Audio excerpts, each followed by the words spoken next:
네, 정치권의 생생한 목소리를 듣는 1번지 현장, 더불어민주당 차기 당대표 후보인 김부겸 전 의원을 이준흠 기자가 오늘 오전 민주당 당사에서 만나봤습니다. 네, 1번지 현장입니다. 저희가 더불어민주당 당대표 후보들을 잇따라 인터뷰하고 있는데요. 오늘은 문재인 정부 첫 행정안전부 장관, 그리고 보수의 심장 대구에 첫 민주당 깃발을 꽂은 의원 출신입니다. 기호 2번 김부겸 후보와 함께 이야기 나눠보겠습니다. 후보님 안녕하십니까? 네, 안녕하십니까? 네. 예. 이제 출마 선언을 하신 지 이제 한 달 정도 지났습니다. 이제 8.25 전당대회까지 약 3주 정도밖에 남지 않았는데 실제 선거운동을 좀 해보시니까 좀 소감이 어떠십니까? 예, 뭐 초반에는 좀 대세론이라는 게 있었는데, 그것은 대선 후보로서의 대세론이고 또 당권은 또 다른 문제다. 왜냐하면 앞으로 닥쳐올 2년 내에 4번의 큰 어떤 정치적 선거와 정치적 과정을 책임지고 할 그런 당대표가 필요하다. 그런 제 주장에 대해서 상당히 동의가 되는 그런 분위기입니다. 방금 이제 대선 후보 지지율 1위 이제 후보들 얘기하셨는데 그 어대낙 이런 말씀 뭐 그런 말이 있었죠. 그런데 예. 이제는 조금 달라진 것 같은데요. 네. 예. 그러니까 사실 이 어대낙, 뭐 이낙연 대세론 이런 게 이제 후보님 입장에선 이제 뭐 쏙 탐탁치 않은 상황이실 텐데 이런 대세론 좀 어떻게 돌파하고 계신지요? 결국은 이제 당이 지금 위기라는 데서 제 주장이 근거가 있는 거죠. 불과 176석의 큰 정당이 총선의 승리의 기쁨, 불과 석 달 만에 이렇게 민심으로부터 저희들이 이렇게 비판을 받고 있는 이유가 뭘까? 그것은 지금부터 상당히 안정적으로 당의 어떤 혁신과 당의 다음 대한민국에 대한 어떤 비전을 던져고 준비를 해야 한다. 그런 점에서 중간에 거쳐가는 당대표로는 곤란하다라는 것들이 우리들 당을 아끼는 많은 당원들이나 대의원들로부터 그 설득력을 얻고 있습니다. 네. 이 출마 선언을 하실 때 그 차기 대권에 이제 재창출할 수 있는 기반을 닦겠다. 당대표로서 이제 그런 이제 당의 어떤 후보가 나와도 차기 대선에서 승리할 수 있는 기반을 내가 다지겠다 이런 각오를 말씀하셨는데 사실 민주당 내에서 이 영남에 뭐 300만 표, 400만 표 가져오겠다 이런 공언을 할 수 있는 분들이 많지 않으실 것 같습니다. 이 실제 300만 표, 400만 표 가능한 목표입니까? 지금 우리 당의 이번에 총선을 치렀던 정당 지지율보다 10% 정도 지지율을 올려야 됩니다. 그러려면 뭐 여러 가지 방법이 있겠지만 저는 기본적으로 어떤 지역주의로부터 비교적 자유로운 20, 30, 40대들을 중심으로 그들에게 있어서 미래를 꿈꿀 수 있는 어떤 그런 기반, 정책 또 뭐 여러 가지 어떤 비전이라 할까요? 이런 것들을 가지고 설득을 하고 호소를 할 작정입니다. 또 뭐 제 스스로가 그런 점에서 저희들한테 조금 이렇게 반감을 가지고 있는 그 민심에 대해서 어떻게 호소해야 하는지 그건 뭐 제 노하우에 속하지 않습니까? 그래서 그렇다면 뭐 그 가능한 목표다. 지금보다 지지율을 10%를 더 끌어올리는 것은 가능한 목표다. 네. 그렇게 생각하고 약속을 했습니다. 네. 이제 제주도를 시작으로 강원 그리고 가장 최근에 다녀오신 게 이제 후보님의 이제 고향 같은 네네, 영남 지역 다녀오셨는데 네. 실제 좀 현장에 가면 분위기가 어떻습니까? 그러니까 걱정들이 많죠. 왜냐하면 지난 총선 때 사실은 조금 민심으로부터 조금 차가운 대접을 받았잖아요. 그런데 지금 당 전체적으로는 당은 대승을 거두었지만 뭔가 당이 상승세를 타고 있지 않다는 건 그분들 더 잘 아십니다. 그래서 이제 제 호소, 그래서 앞으로 좀 안정적인 어떤 당의 정치적인 일정을 관리하고 책임을 질 그런 당대표를 세워서 적어도 다음 대선에 어느 분이 후보가 되더라도 정권 재창출이 가능한 그런 그림을 좀 만들어야 된다라는 그런 절박성을 느끼고 계시더라고요. 네. 그 후보님께서 방금 얘기하신 것처럼 민주당이 이제 선거 이후에 좀 이렇게 계속해서 지지율이 하락세를 보이고 있는 게 사실이고 또 최근 여론조사를 보면은 서울에서는 특히 이제 뭐 통합당에 뒤지기도 했다 이런 조사가 나오기도 했는데 이 최근 말씀하신 대로 상승세가 조금 꺾인 이 민주당의 상황 이제 원인이 뭐라고 진단하십니까? 역시 이제 코로나19라는 거의 재앙 수준의 어떤 이런 상황을 맞아서 우리 정부가 그 감염병과의 싸움, 여기는 방역에는 상당히 성공적이었지만 결국 이어지는 이제 경제적인 고통에 대해서 우리가 물론 긴급재난지원금 같은 이런 국민들에게 도움이 되는 그런 정책을 폈습니다만은 그건 이제 한계가 있는 거고 여러 가지 이제 사회적 약자들이 일할 기회를 잃어버리고 있지 않습니까? 이런 데 대한 어떤 그런 두려움 같은 것도 있고 또 저희들이 뭐 부동산이라든가 이렇게 국민의 마음을 갈라놓을 수 있는 이런 이슈들을 조금 제대로 대처를 못했지 않느냐는 그런 비판 그리고 무엇보다도 이런 코로나19 덕분이긴 하겠지만 결국은 금년에 여러 가지 각 기업들의 직원을 뽑는 것들 이런 부분들에 있어서도 젊은 세대들한테 그 공채를 줄여야 된다든가 이런 것들이 젊은 세대들한테는 상당한 정도 좌절감으로 다가오고 있는데 거기에 대한 우리가 총체적인 대안을 못 내놓은 것에 대한 그런 어떤 불안감 내지 그런 화가 나 있는 부분이 있는 것 같습니다. 근데 만약 당대표가 되시면 이런 이제 위기 상황이 계속 이어지는 와중에 당대표가 되시면 첫 번째 뭐 고비라고 해야 될까요? 첫 번째 분수령이라고 봐야 될지 시험대라고 봐야 될지 그 지점이 내년 4월 이제 재보궐선거가 있을 겁니다.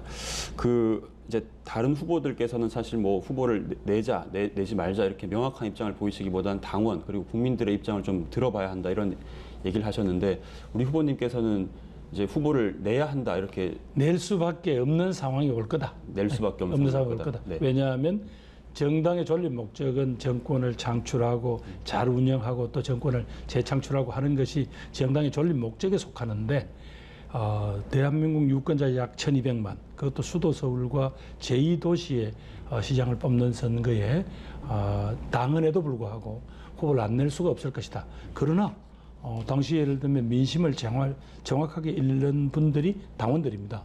그분들이 한국 정치의 미래를 위해서라면 당신들이 이번에 아예 후보를 내지 말고 무릎 꿇으라 할 수도 있습니다. 그러나 제가 보기에 제가 만난 많은 당원들은 후보를 내고 여러 가지 평가를 받아서 오히려 매를 맞을 때는 매를 맞고 또 거기서 국민들이 그래도 한 번 더 기회를 주시면 감사하게 받아들이고 그러면서 한 정치적인 과정을 정리하는 것 그게 책임 있는 자세 아니냐. 그랬을 때 당대표가 사실은 국민들한테 상황을 설명을 하고 석고대죄할 건 석고대죄하고 그러면서 우리 후보들을 보호해야 되는 그런 역할을 해야 한다.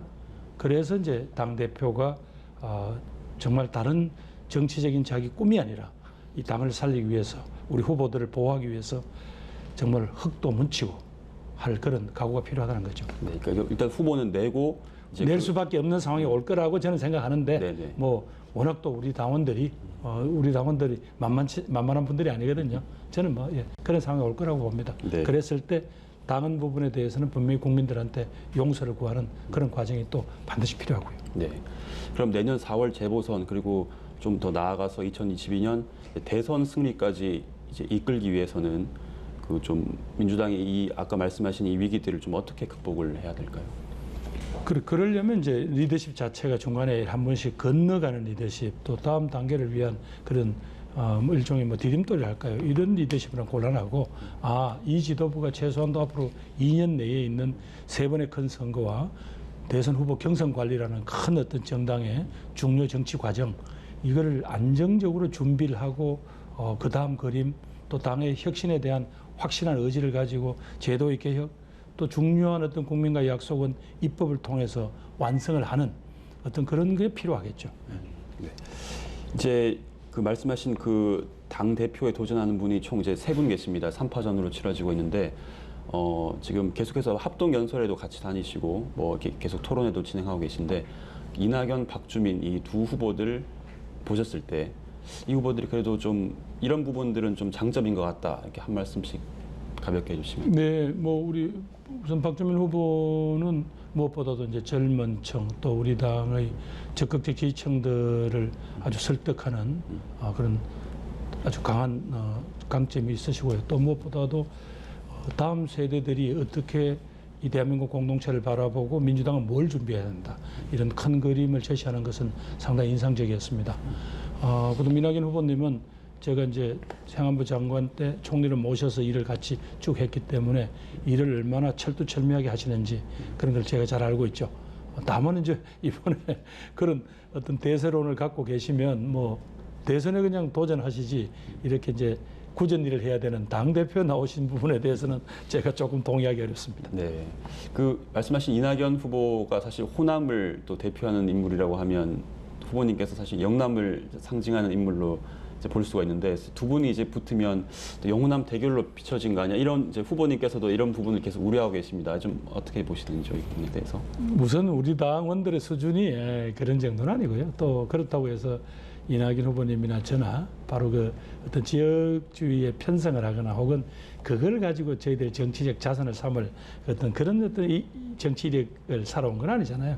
또 중간에 또 박주민 후보도 계시니까 그럴 염려도 이제 사라진 것이고 또 이게 이제 대선 전초전이다 이렇게 몰고 가는데 저는 명확하게 당대표가 되면 전 대선 나가지 않겠다라고 분명히 했으니까 네. 전초전도 아닌 것이고 네네. 그래서 너무 우리 당원들의 어떤 그런 어떤 판단을 너무 그렇게 가볍게 보시면 안 된다 네. 말씀을 드리고 싶네요. 네, 알겠습니다.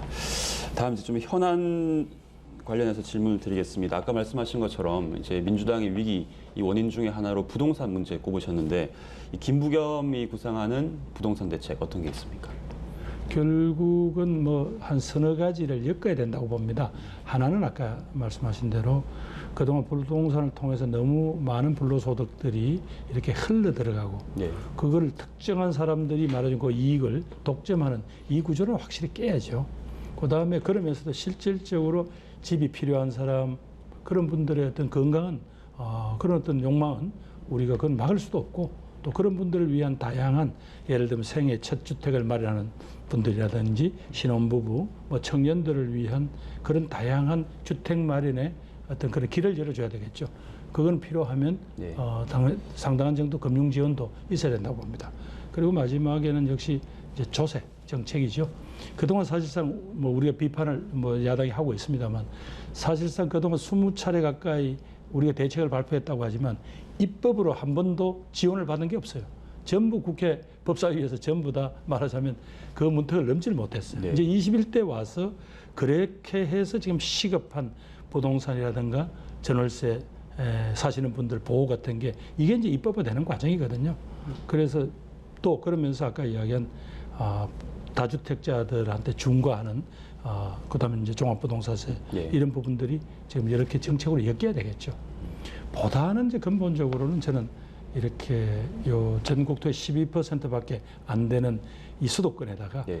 전 인구의 50%, 전 경제력의 70%가 몰려 있는 이 상황을 이렇게 조금 분산할 수 있는 그런 국토 균형 발전이라는 게 엮여야 결국 이 문제는 해결이 된다고 생각합니다.